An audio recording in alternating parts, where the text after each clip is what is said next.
कल जो समझाया था वो समझ में बात आई आपके? एक मिनट।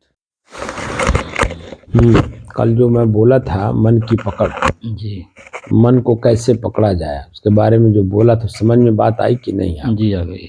क्या आई बताइए उसके बारे में। वह कोशिश किया जाए कि मन ना बने। इसके लिए यह है कि मतलब कम बोला जाए, कम चला जाए, कम देखा जाए, कम सुना जाए, शांति बनाकर रहा जाए।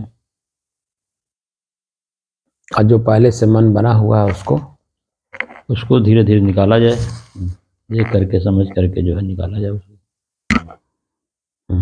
उसकी बुराई देख कर अच्छाई है तो बुराई देख करके, बुराई है तो अच्छाई देख कर उसको निकाला जाए।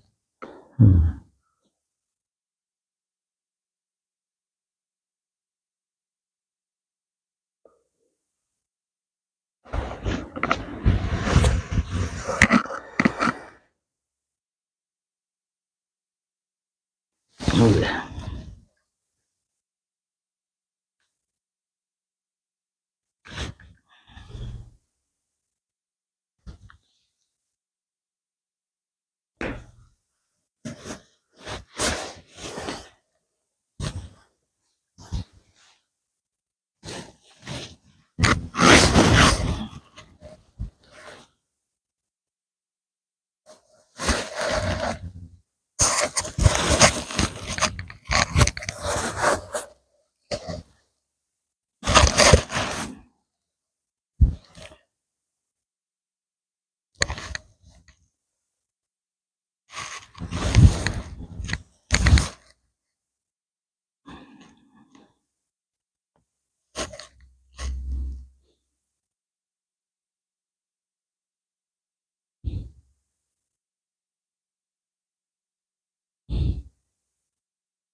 स्वरूप स्थिति प्राप्त करने की दृष्टि से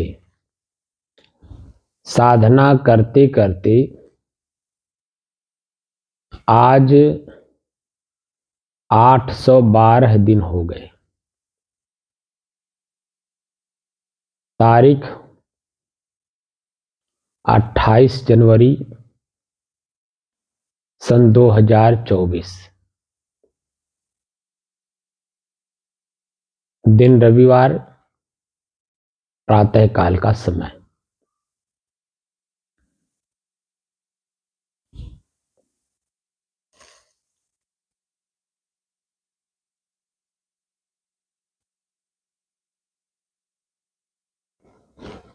अभी जो हम लोगों की स्व में स्व की स्थिति बनी हुई है, जब आप बैठते हैं श्वास को देखते हैं, श्वास को देखते देखते एक अवस्था ऐसी आती है देखना भी बंद हो जाता है और एकदम शांत वातावरण में आपका मन ना अच्छे के रूप में ना बुरे के रूप में, ना हानि के रूप में ना लाभ के रूप में, किसी रूप में चलायमान नहीं होता है। एकदम स्थिति शांत स्थिति बनती है। अगर उसको हम उदाहरण के रूप में कहें तो देखने में लगता है कि आदमी नींद में है। ये अवस्था होती है ना जी। ये अवस्था हमारा अब अनवरत ऐसे ही बना रहे, इसीलिए हमें सावधानी ये बरतनी होगी कि पूर्व के कर्मों के संस्कारों के जो मन बना हुआ है वह जागृत होकर हमें सुख दुख ना अनुभव कराने पावे जी। और आने वाले भविष्य में कल्पना ना करने पावे, तब वर्तमान स्थिति में ये बना रहेगा। जी जी। तो जब वर्तमान स्थिति में ऐसे ही बना रहेगा तो शरीर छूटते समय भी आपकी यथास्थिति ऐसी बनी रहेगी। आप पीछे जो मैं देखने की बात कह रहा हूं, क्योंकि शरीर छूटते समय एक क्षण के लिए भी अगर पूर्व के संस्कार अगर स्मृति में आ गए तो जी पुनः उसी संस्कार में ही हमें ले जाकर के जन्म मरण के चक्कर में डाल देगा।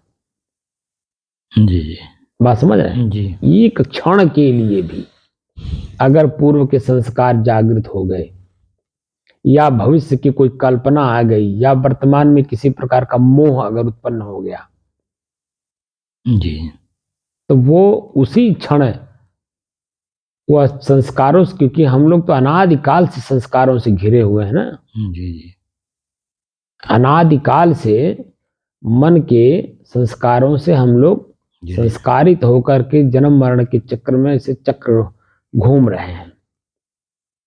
और आज गुरु महाराज की असीम कृपा से अगर हमें अपने आप में स्थित होने का या स्वयं में स्वयं का ज्ञान होने का अगर ज्ञान मिला है तो क्यों ना हम उसका लाभ उठाएं, क्योंकि अनादिकाल से हम दुख सुख भोगते हुए आ रहे हैं।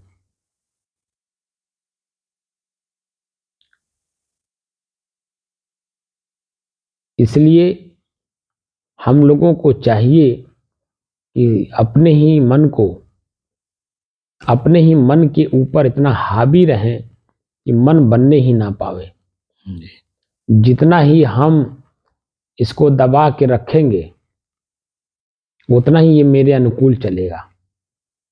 जितनी हमें शरीर की आवश्यकता है देखने की, जितनी आवश्यकता हमें समाज में चलने के लिए, उतनी सुनने के लिए, पैर से चलने के लिए हम उतने ही काम करेंगे जितने से मन दुख सुख का अनुभव ना करे बल्कि स्व की स्थिति में रहे।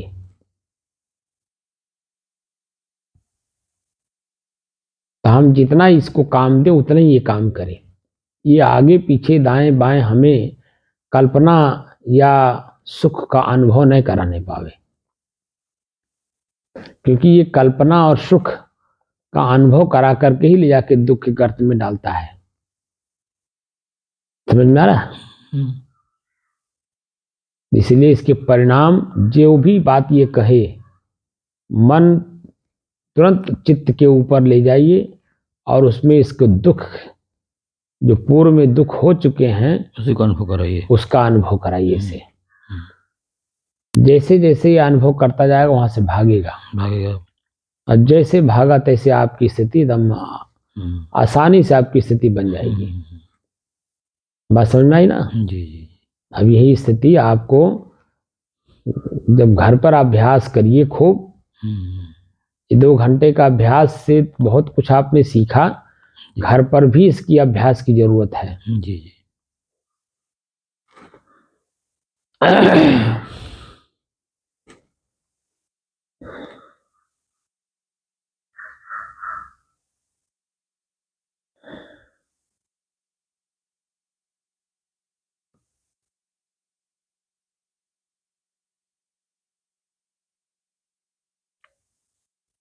अच्छा साहब, शांति से ऊपर कर जाया जाता है तो फिर चेतन खत्म हो जाता है साहब? हाँ, तो चेतना जब खत्म हो जाती तो हमारी अपनी स्वयं की स्थिति बन जाती है ना। जी, लेकिन तो निद्रा वाली समय नहीं आ जाती है। अब यह स्थिति जो आई, जी यही स्थिति देख कर जान कर समझ करके नहीं आई। जी जी और पहले भी तो हम निद्रावस्था में जाते थे। लेकिन निद्रा तो आती है साहब ना। नहीं, निद्रावस्था अब नहीं इसको कहेंगे, तुरीयावस्था कहेंगे। तुरीय अवस्था कहेंगे इसको। हाँ, वो देख कर जान कर समझ करके जो काम करते हैं तुरीय अवस्था की है निद्रावस्था का ही, वो भी हाँ, रूप ही है। हाँ, रूप ही है, लेकिन तुरीय अवस्था का रूप। तुरीयावस्था आती है, एकदम अपने आप में लीन हो जाना। तुरीय का मतलब अपने आप में लीन हो जाना। तो क्या साहब तुरीय अवस्था आदमी सो जाता तब भी आ जाती है? आती होगी तो वो भी वैसे ही जाता है सो जाने के बाद। हाँ, जो नींद अवस्था है वो तुरीयावस्था ही है। लेकिन सामान्य कई कई तो होते हैं साहब, जैसे मतलब फिर स्वप्न अवस्था हो जाता है। जी। नहीं, 3 अवस्था है ना, जागृत, स्वप्न, सुषुप्ति, और चौथा है तुरीय अवस्था। हाँ, तो तो तुरीय सुसुप्ति। अवस्था संत महात्मा की होती है, जो अच्छा। देख कर जान कर समझ करके होती है। अच्छा। बाकी 3 तो सबको सामान्य रूप से होती है ना। जी। जागृत में हम लोग बात कर रहे हैं। सुसुप्ति साहब ये है मतलब झपकी आना। नहीं नहीं, झपकी नहीं। सुसुप्ति का मतलब एकदम बिल्कुल शरीर का, मन का, किसी का स्वप्न अवस्था नहीं रहता है, स्वप्न किसी अवस्था। का ज्ञान ही नहीं रहता है। स्वप्न अवस्था साहब कौन सा है? स्वप्न अवस्था है कि हम सोए तो हैं जी। लेकिन नींद में नहीं है। जी। तो उस अवस्था में हम लोग कुछ ना कुछ देखते रहते हैं कल्पना में। ये सूक्ष्म शरीर का है। सूक्ष्म शरीर का है। हाँ, सूक्ष्म शरीर का, वो अपना कल्पना करता रहता है, इधर उधर चलता रहता है। ये सूक्ष्म शरीर का है, माने मन जागृत रहता है। मन जागृत रहता है, शरीर आपका सुप्त रहेगा। हाँ, सुस्त रहेगा। लेकिन मन चलता रहेगा। तो यह जो है मतलब तुरिया इसमें भी रहेगा, कहा हुआ सुसुप्ति में रहेगा और सपने में, दोनों में रहेगा इसे। क्या चीज? सुसुप्ति में और थोड़ा स्वप्न में, दोनों में ही अवस्था रहेगा। नहीं, सुसुप्ति और स्वप्न अवस्था में क्या रहेगा? दोनों मतलब ये सूक्ष्म शरीर का है। जैसे सामान्य आदमी का जी। जागृत, स्वप्न, सुसुप्ति, तीनों चीजें तीनों काले बराबर सबकी रहती है। जी। ठीक है ना। जी। तुरीय अवस्था जो है ये संत महात्माओं को होती है, अच्छा। ये सबको नहीं होती है। जो साधना करके मन को साध लेता है, जी। जी। तो साधने के बाद जो स्थिति बनती है वो तुरीय अवस्था है। जी। जी।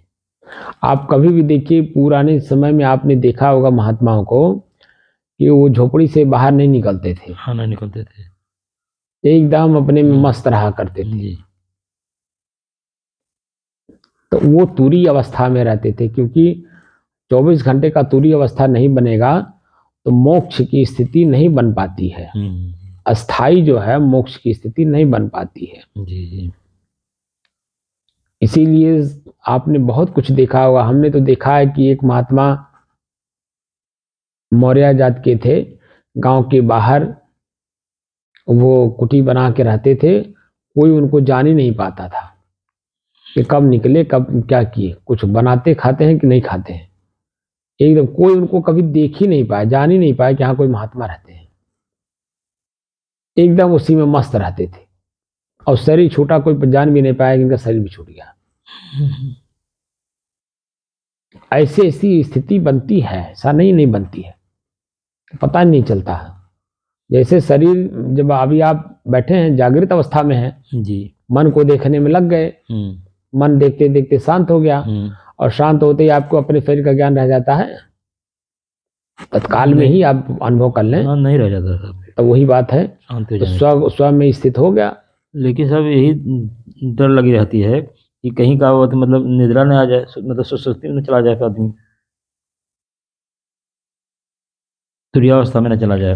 मतलब तुरीय अवस्था का भी का आपको कहाँ ज्ञान है? नींद अवस्था का ज्ञान भले है, तुरीय अवस्था का कहाँ ज्ञान है? तुरीय अवस्था में नाक बजने लगती है तो वो तुरीय अवस्था है। नहीं, तुरीय अवस्था कहाँ, हो तो निद्रा अवस्था है। तो आपके पहले की कुछ न कुछ आदतें हैं ना, आप जानबूझ करके वहां कहाँ जाते हैं? जानबूझ करके जाएंगे तो चेतना में रहेंगे, और चेतना में वह स्थिति जो बनती है वो तुरीय अवस्था है। जी। आप तो बैठते हैं, बस श्वास को देखते हैं, श्वास को देखते ही बस आपका मन शांत हो गया। श्वास को ही देख करके सिर्फ मन शांत हो जाता है। जी। जी। अभी तो मन की गति को कहाँ पकड़ करके आपका, जैसे चेतना में जब रहेंगे तो मन की गति पकड़नी पड़ती है ना, मन कहाँ कहाँ जा रहा है, क्या क्या याद कर रहा है, तो उसको पकड़ करके फिर शांत कराया जाता है। जब शांत कराया जाता है, उस अवस्था में जब शांत की स्थिति का अनुभव होता है, तब जाकर के तुरीय अवस्था आती है। अभी तो आप साधन कोई साध्य मान लिए हैं, तो मन की गति को पकड़ने का एक साधन न था, सिर्फ श्वास है। तो सब नाक की आवाज बजने पर मतलब यह है मतलब सुसुप्ति अवस्था है।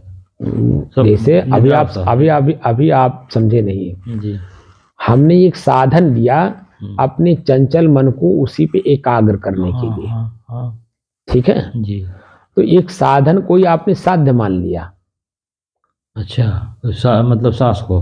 हाँ, अभी साधन कोई आपने साध्य मान लिया है। जी। जी। इसलिए आपका मन वहां शांत हो जाता है, और शांत हो जाने से जो है आपकी नाक बजने लगती है, आपको पता नहीं चलता है। ये तो सिर्फ साधन मैंने दिया ना, सांस को देखना। अब बार बार मैं कह रहा हूं कि ईश्वर एक साधन है, भगवान को पढ़ना है ईश्वर के सहारे। ये बातें बार बार कहता हूं ना। तो भगवान मेरा शरीर है, मेरे शरीर में हर तरह की क्रियाकलाप हो रही है, क्योंकि 5 वायु 5 तत्व हैं। अब पांचों तत्व अपना अपना काम हर क्षण करते रहते हैं। तो ये पांचों तत्वों से हमें ऊपर जाना है ना, तो अपने शरीर को पढ़ना होता है। जब तक अपने शरीर को आप पढ़ेंगे नहीं, तब तक वो स्थिति बनती नहीं है। अब वो स्थिति जब बन जाएगी, तब तुरीय अवस्था आपकी आएगी। अभी तो साधन को ही साध्य मान करके आप खाली काम कर रहे हैं कि साधन को आपने देखा, मन शांत हो गया, मन शांत हो गया तो अब नींद अवस्था में चले गए, तो आप समझ रहे हैं कि तुरीय अवस्था में गए। अभी तो बहुत लंबा यात्रा करना है। 5 इंद्रियां हैं, पांचों इंद्रियों के 5 विषय हैं। बात समझे? अभी तो मैंने आपको देखने की बात कही थी, जो विवेक और विचार, 2 आंखों की बात मैंने कहा था। तो विचार करिए और फिर विवेक करिए। विवेक का मतलब होता है कि 2 वस्तु एक में मिली हुई है, दोनों को अलग अलग करना। तो प्रकृति और पुरुष, जड़ और चेतन, 2 चीजें आपस में मिली हैं। तो प्रकृति मेरा शरीर है, जड़ मेरा शरीर है, स्वयं मैं चेतन हूं। और चेतनावस्था में रहेंगे तब जाकर के शरीर की जो गतिविधि है उसको पकड़ पाएंगे। जब चेतनावस्था में नहीं रहेंगे तो शरीर की गति को कैसे पकड़ेंगे? अच्छा साहब, जीव ही प्रकृत है? जीव ही प्रकृत है? जीव प्रकृति कैसे होगी? आत्मा और जीव एक ही चीज है। मैं आपको ये सब बातें बता चुका हूं। जीव, आत्मा, परमात्मा, ब्रह्म जी, है ना जी। और फिर आगे चल करके जब होता है, वह होता है स्वरूप स्थिति जी। तो जीव किसे कहते हैं? यही जीव जो वासना में, माने शरीर की आसक्ति में फंसा हुआ है। मैं शरीर हूं, जो ये आभास है, ये जीव तत्व है। अच्छा। जीव रूप में है कि मैं ही शरीर हूं। ठीक। और जब थोड़ा सा इससे हम ऊपर उठते हैं तो शरीर मेरा है, मैं शरीर नहीं हूं, ये जो ज्ञान होता है ये आत्म तत्व का होता है। अच्छा अच्छा। और जो अपने आप को इसी शरीर की आसक्ति से मुक्त कर लेता है वो परमात्म तत्व हो जाता है। परम आत्मा, परम माने श्रेष्ठ, आत्मा माने स्वयं। स्वयं अपने आप में श्रेष्ठ होने लगता है, क्योंकि अपने शरीर की गतिविधि को अपने आप में जीतने में लग गया है। ठीक है ना? ब्रह्म का मतलब होता है जो अपने शरीर के सारे क्रियाकलापों को जीत लेता है। दुख, अपार कष्ट हो, लेकिन फिर भी मुस्कुराता हुआ मिले और दूसरे को मुस्कुराहट दे, वो है ब्रह्म स्थिति। ब्रह्म भूत है प्रसन्न आत्मा, न सोचित न कांक्षित। मैंने बताया था ना। और वही आगे चल करके जब अपने शरीर की गतिविधि को अपने बस में करके और शांत भाव में रहता है, वही उसकी अपनी स्वरूप स्थिति बनती है। यही तुरीय अवस्था है। अभी तो हम लोग थोड़ा सा कष्ट होता है तो उसी में हम लोग उलझ जाते हैं। जैसे हमको सर्दी जुकाम पकड़ा है और हम सर्दी जुकाम को ही बहुत बड़ा मान लिए, तो शरीर में है, आसक्त है, तभी तो वो दुख सुख का अनुभव करा रहा है। आसक्ति नहीं रहेगी, ये स्थिति बनती है। बात समझे? जी जी। स्वयं को स्वयं में जानकर, समझकर, देखकर स्थित करना है।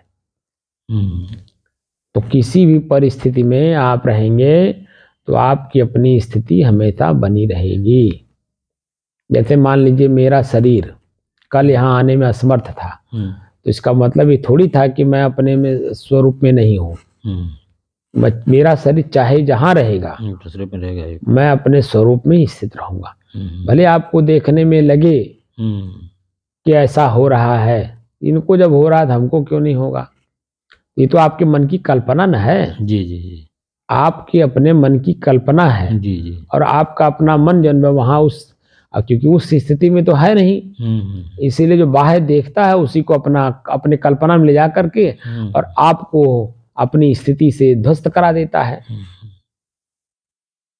मतलब कल्पना दे देता है कल्पना कि देखा जब इनके ऐसा होत तो हमारे भैले में कौन बात ही बा, जब इतना बड़ा ज्ञानी हम तो ये जब ऐसा बात है तो हमें हमें हमारे में ऐसा भले में कौन बात ही बा, मतलब ऐसा ये बारीकी से मतलब आपको ले जा करके उसमें गिरा देता है, मन कहवा लेता है ऐसा। हाँ, शरीर किसी भी परिस्थिति में रहे जी, कहीं भी रहे जी, किसी रूप में रहे, लेकिन मन आपका उस रूप में न रहे, ये आपकी महानता है। जी, शांत वातावरण में मन बिल्कुल शांत रहे। हाँ, आप जहाँ रहें, जो भी करें, चाहे जो करें, मन शांत रहे।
कुछ समझ में आया?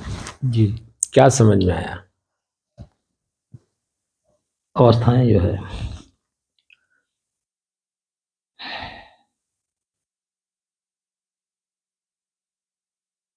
ये अपने शरीर की अवस्थाएं हैं।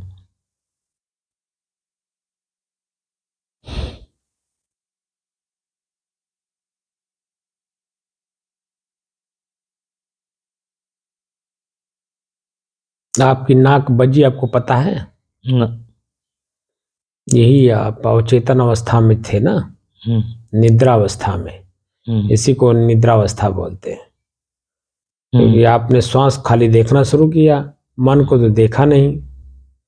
मन को जब देखेंगे तो मन कुछ न कुछ याद दिलाते रहता है, और याद दिलाते दिलाते दिलाते दिलाते एक अवस्था ऐसी आती है कि जहां हम चेतना में रहते हुए भी कोई मन की गति नहीं रहती है।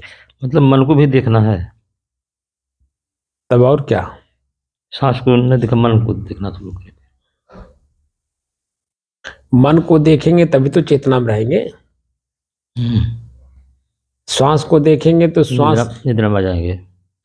निद्रा में आ जाएंगे। तो वही तो। तो हमने सांसें देखते रहते हैं तो फिर गड़बड़ा जाता है। अब मन को देखेंगे। श्वास को तो मैंने एक साधन बताया था ना, चंचल मन को एकाग्र करना, स्थिर करना, शांत का अनुभव कराना। अब उसी साधन को ही आपने साध्य मान करके काम कर रहे हैं, ये पे मैं बताया हूं। मन को देखना होगा। उसके बाद भी आप अब मन की गति को पकड़ना है ना। मन कहाँ कहाँ कैसे कैसे क्या क्या काम किया है, कब कब किया है, याद दिलाता रहेगा।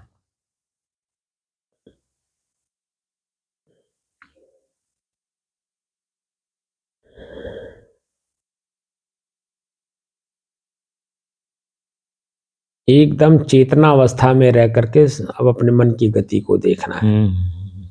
कहाँ हमें कौन सी बातें याद करा करके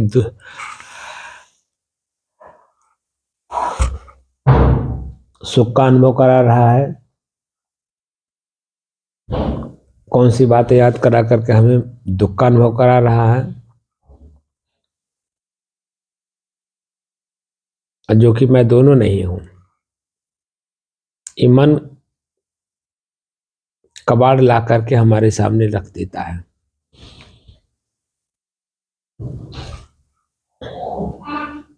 समझ में बात आ गई? अब समझ में आई साहब। अब श्वास को नहीं देख रहा, मन की गति को देख रहा। समझ गए साहब। वे तो सांसें पर आधारित थे। नहीं, वो तो एक साधन बता दिया गया ताकि शुरुआती दौर में चंचल मन को एकाग्र करने का साधन बताया था। और साधन मन में देखे तो निद्रा में नहीं जाएंगे ऐसा होता। वही तो मैं कह रहा हूं कि तो चेतना अवस्था में रहेंगे ना, तो सतर्क रहेंगे, सावधान रहेंगे कि मन क्या क्या याद दिला रहा है। मैं और मेरे का अंतर तभी तो महसूस होगा। मन मेरा है न कि मैं हूं, तो मन मेरा क्या क्या याद दिलाता है।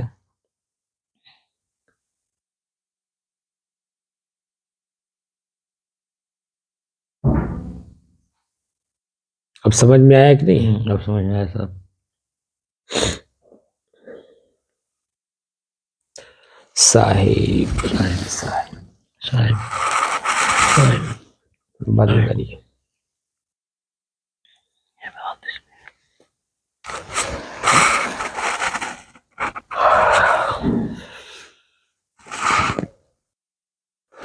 क्या कह रहे हैं बताइए। ये सब कभी कभी इसे मन को देखा जाए तो मन कभी कभी कुछ याद नहीं दिलाता है, शांति रहता भी।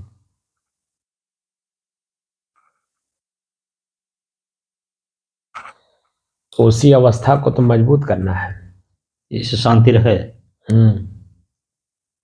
यह बात है। क्योंकि दो अवस्थाएं आएंगी, एक सुख की एक दुख की, और तीसरी एक अवस्था हमारी है जो दोनों को हम देखते हैं।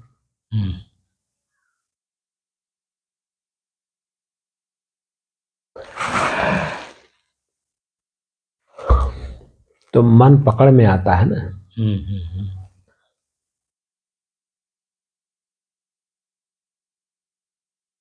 जैसे मान लीजिए खूंटी है, हम्म, खूंटी पे आपके कपड़े टंगे हैं, हम्म, आपकी आंख अलग है, खूंटी अलग है, हम्म, और खूंटी पे कपड़े टंगे हुए अलग हैं, हम्म, और कपड़ा पहन के आपको कहीं जाना है, हम्म, तो आंख आपका देख रहा है हम्म, कपड़े को, हम्म, तो जितने कपड़े को देख रहा है उसमें मैल जमा हुआ है, तो कब पहनेगा?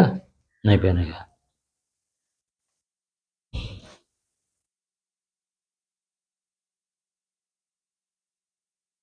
उसी कपड़े में थी, जिस कपड़े में मैल नहीं होगा साफ उसी होगा, कपड़े को हाँ, पहनेगा। साफ होगा वही पहनेगा। दो बातें हो गई ना, एक मैं हो गया, एक मेरा कपड़ा हो गया, कपड़े में जो है ना मैल और हम्म, साफ। साफ। तो जब साफ कपड़ा पा जाता है तो मन कितना खुश होता है, हम्म, लेकिन जब मन गंदे कपड़े को देखता है तो कितना दुखी होता है। लेकिन सब देखता तो आँख है ना, लेकिन मन कहता है कि गंदा है, आँख थोड़ा कहता। मैं वही तो कह रहा हूँ ना, वही तो मैं मन मन की ही गति कहता को है। तो पकड़ा रहा हूँ। मन, अच्छा, मन कहता है कि ये आंख ने देखा, मन बना कि नहीं बना? हाँ, मन बन गया, इसमें ये है, इसमें मन बना।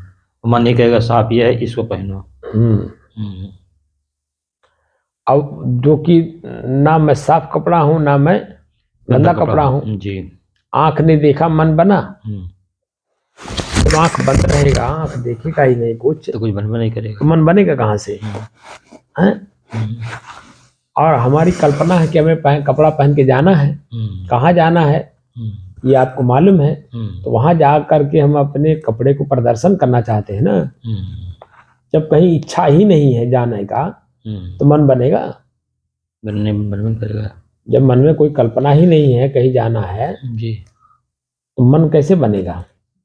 जब मन नहीं बनेगा तो जो गंदा कपड़ा है अगर आंख ने देखा तो उसको धो लेगा। हम्म, जैसे मान लीजिए कहीं आपको नहीं जाना है तो साफ सुथरा कर लेंगे।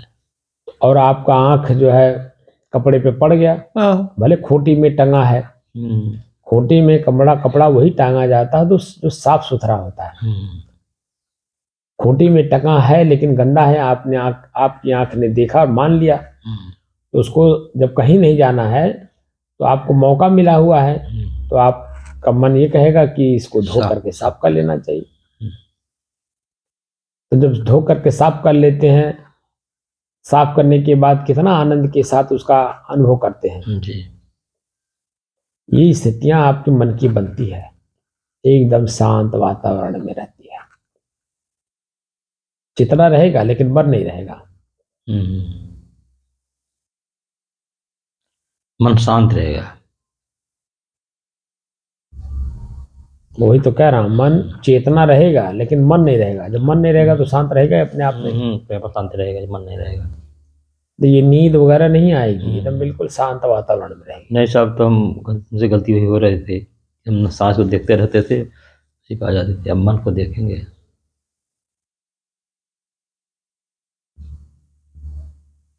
श्वास को इसलिए दिखाया गया है कि श्वास जैसे अलग अलग महसूस होने लगता है, वैसे आंख नाक कान हर चीज ना अलग है। इनकी क्रियाएं जो हम देखते हैं, उन क्रियाओं को देख, जैसे श्वास को देखते समय ठंड गर्म शीतल सुख दुख का अनुभव कराया, ऐसे आंख से भी तो होगा, कान से भी तो होगा।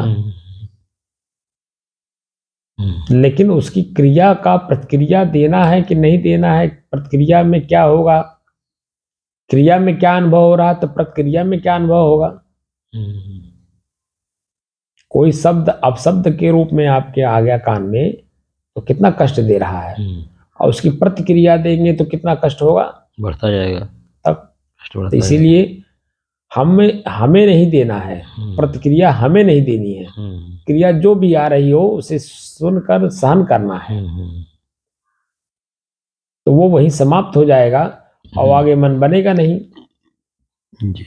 जैसे जैसे मन सुन करके शांत होता जाता है वैसे वैसे आनंद आनंद का भी अनुभूत कराता है। जी। लेकिन जब प्रतिक्रिया दे देंगे बढ़ेगा मामला, तब वो, ये प्रतिक्रिया प्रतिक्रिया प्रतिक्रिया होता रहेगा। इसीलिए क्रियाओं का प्रतिक्रिया नहीं देना है, क्योंकि मन तुरंत मान लेता है ये हमें गाली दे रहे हैं, मन मान लेता है हमारा सम्मान कर रहे हैं। ना सम्मान में फूलने की जरूरत है, ना अपमान में उसकी प्रतिक्रिया देने की जरूरत है। एकदम शांत भाव में रहना। दोनों स्थिति हमारी नहीं है, ये मन की स्थिति है, मन ने मान लिया है। जी। ये मानंदी मात्र है। वास्तविकता में कुछ नहीं है, बस खाली मानंदी मात्र है। हम मानेंगे ही नहीं, जब सुनेंगे ही नहीं, कोई कुछ बोलता रहे हमें क्या फर्क पड़ता है। इसीलिए शब्द को सुन करके भी सर, जैसे मैंने बताया था ना, नाक में दुर्गंध आ रही है, कितना भी दुर्गंध आवे, हम वहां से भागे ना, तो आप देखेंगे कि थोड़ी समय में एकदम सामान्य अवस्था बन जाती है। जी।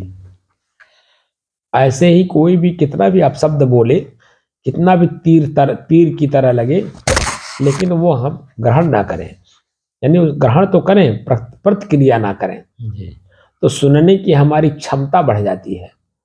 तो वो आप शब्दों की जो झड़ी लगा रहा है, एक समय ऐसा अवस्था आएगा कि वो अपना बंद भी तो होगा, और आपकी सुनने की क्षमता इतनी बढ़ जाएगी कि वो सुनाते सुनाते थक जाएगा, आप थकेंगे नहीं। जब सुन ही नहीं रहे तो थकवे नहीं करेंगे, बस वही बात है। विचार करेंगे उस पर।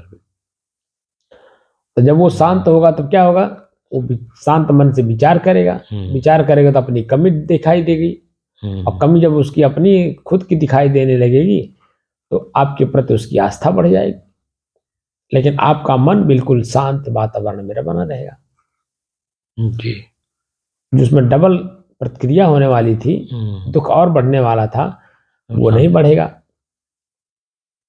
बात समझ रहे? एक ही तरफ से सिर्फ क्रिया होगी, दूसरे तरफ से प्रतिक्रिया नहीं होगी, तो वो यही वही वो करके शांत हो जाएगा बस, और आपकी शांति की स्थिति बनी रहेगी।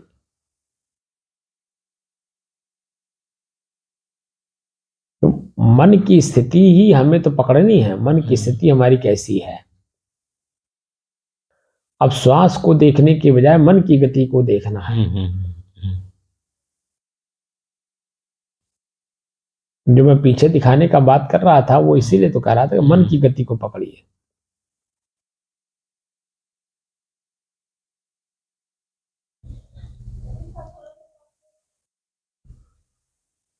समझ में बात आ गई? जी। नहीं आई? आई साहब। हाँ, हर जानकारी हुई इसकी।